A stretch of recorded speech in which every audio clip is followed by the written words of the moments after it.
Hello, welcome, bonjour à tous, bienvenue dans cette nouvelle vidéo. On se retrouve à Queenstown. Alors je me suis mis au coin du feu. Vous pouvez le voir derrière moi, je suis dans un café avec on va dire le chauffage. Il commence à faire vraiment froid ici, le soleil s'est caché.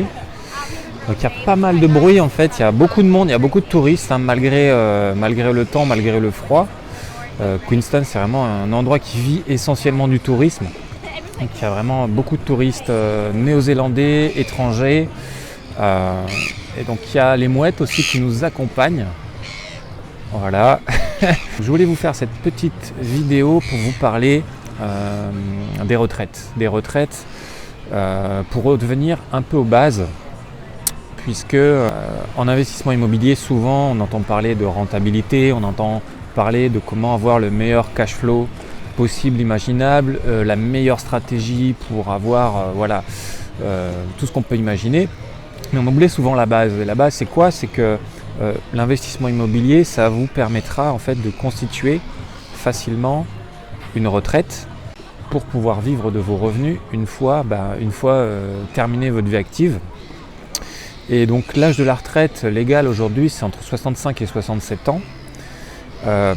Si vous avez suffisamment travaillé d'un nombre d'années, si vous avez cotisé suffisamment longtemps, l'âge légal c'est 62 ans. Ce qui veut dire que de toute façon, vous ne pouvez pas prendre votre retraite avant 62 ans. Que vous soyez salarié, artisan, en profession libérale, voilà, tous les types de professions.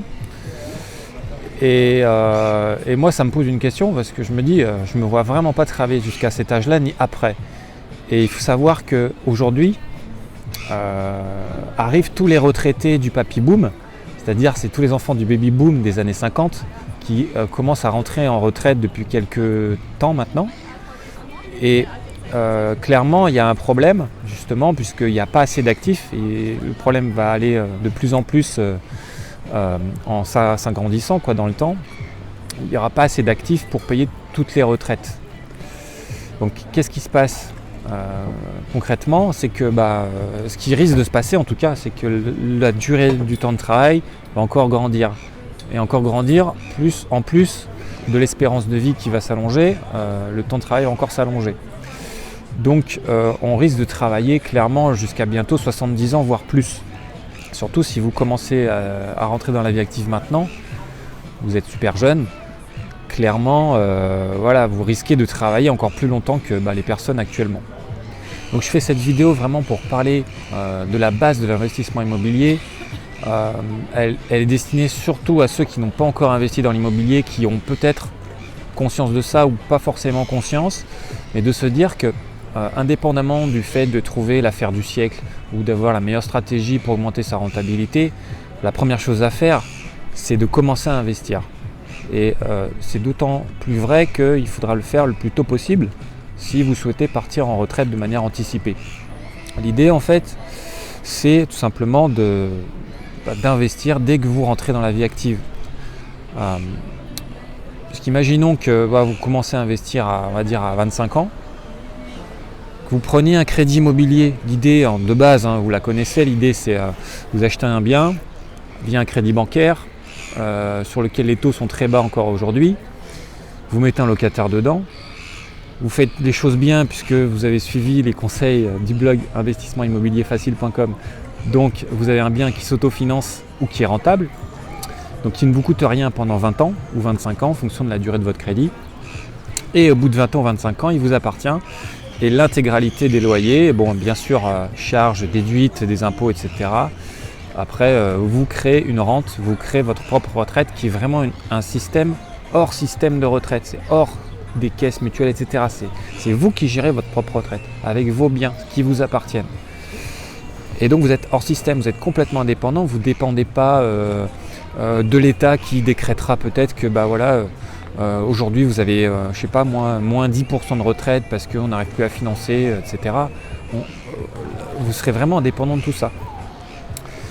Donc l'idée, c'est effectivement si vous commencez à investir à 25 ans et que vous prenez un crédit sur 25 ans par exemple, si vous achetez 2 appartements à 25 ans, à 50 ans ils vous appartiennent et ça peut vous créer justement votre retraite à partir de vos 50 ans. Si entre-temps vous avez réinvesti, imaginons à vos 30 ans, encore dans l'immobilier, et là je dirais que c'est le cercle vertueux de l'immobilier, ça vous reconstituera encore plus de revenus pour votre retraite, et plus vous investissez, plus votre retraite sera importante. C'est aussi simple que ça, c'est pas un scoop, mais je pense que c'est important de revenir aux bases parce qu'il y a beaucoup de gens qui se posent encore des questions. Ah ouais, mais est-ce que je fais une bonne affaire? Est-ce que c'est le bon moment? Est-ce que c'est pas au top de la spéculation et que l'immobilier va pas baisser? Alors la vraie question, la première, c'est ok, est-ce que j'ai déjà commencé à investir, quoi? Donc maintenant, je vais vous prendre deux exemples. L'exemple, on va dire, de Robert qui lui a un CDI, qui est ingénieur et qui achète sa résidence principale à 30 ans mais qui n'investit pas. Donc il va travailler jusqu'à 65 ans et il va prendre sa retraite. On va dire qu'il va toucher une retraite de l'ordre de 1700, 1800 euros par mois. Maintenant, Robert, il a un frère qui s'appelle, je sais pas moi, Michel. Et Michel, lui, on va dire qu'il est artisan. Il est artisan.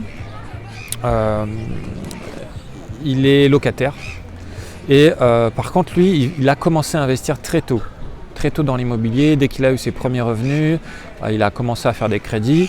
Il a acheté un premier appartement à 20 ans qui lui rapporte un loyer de 350 euros par mois.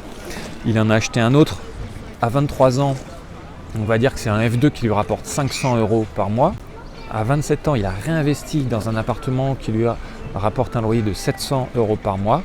Et enfin, à 30 ans, il a décidé d'investir dans un petit immeuble qui a 3 appartements et qui lui rapporte 1500 euros de loyer par mois. On va dire qu'il a tout emprunté sur 20 ans à chaque fois qu'il a fait un crédit.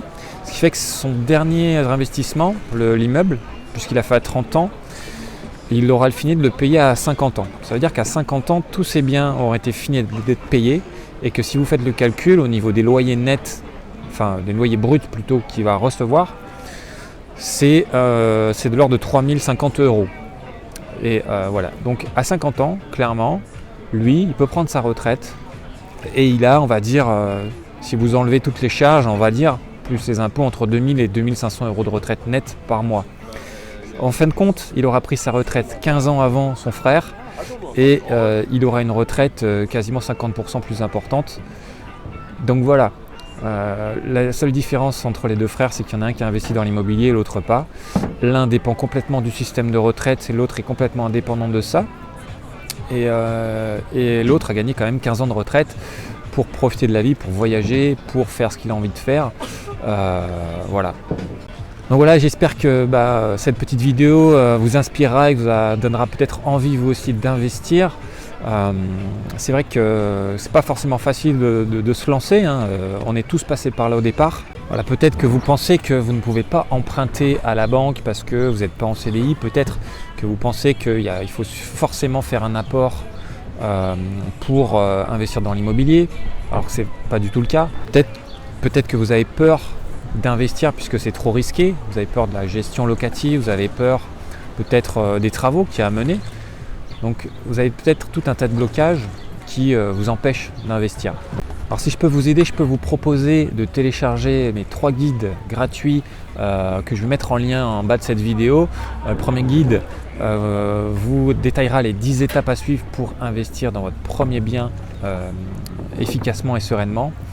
Et 2 autres guides également pour justement si vous êtes dans un stade un peu plus avancé pour passer à la vitesse supérieure et découvrir de nouvelles stratégies d'investissement pour booster votre rentabilité.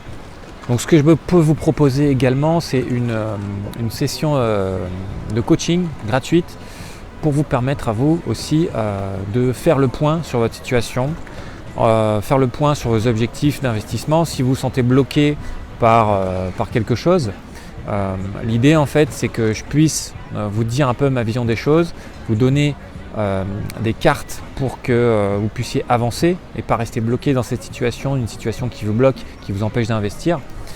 Donc voilà, ce que je vous propose c'est de réserver votre session de coaching gratuite en suivant le lien qui s'affiche en commentaire de cette vidéo. Il suffit pour ça de remplir un formulaire. Pour vous c'est complètement gratuit, ça ne vous coûte rien. Et c'est vraiment avec plaisir si je peux vous aider à passer à l'action et à réaliser votre premier investissement immobilier. Voilà, j'espère que vous avez aimé cette vidéo, que vous avez apprécié, que vous avez appris des choses. N'hésitez pas à mettre un petit pouce si vous avez aimé. Visitez aussi le blog investissementimmobilierfacile.com pour regarder les articles qui vous intéressent. Quant à moi, je vous fais un petit tour d'horizon, ici du lac Wakatipu, avec le beau panorama derrière.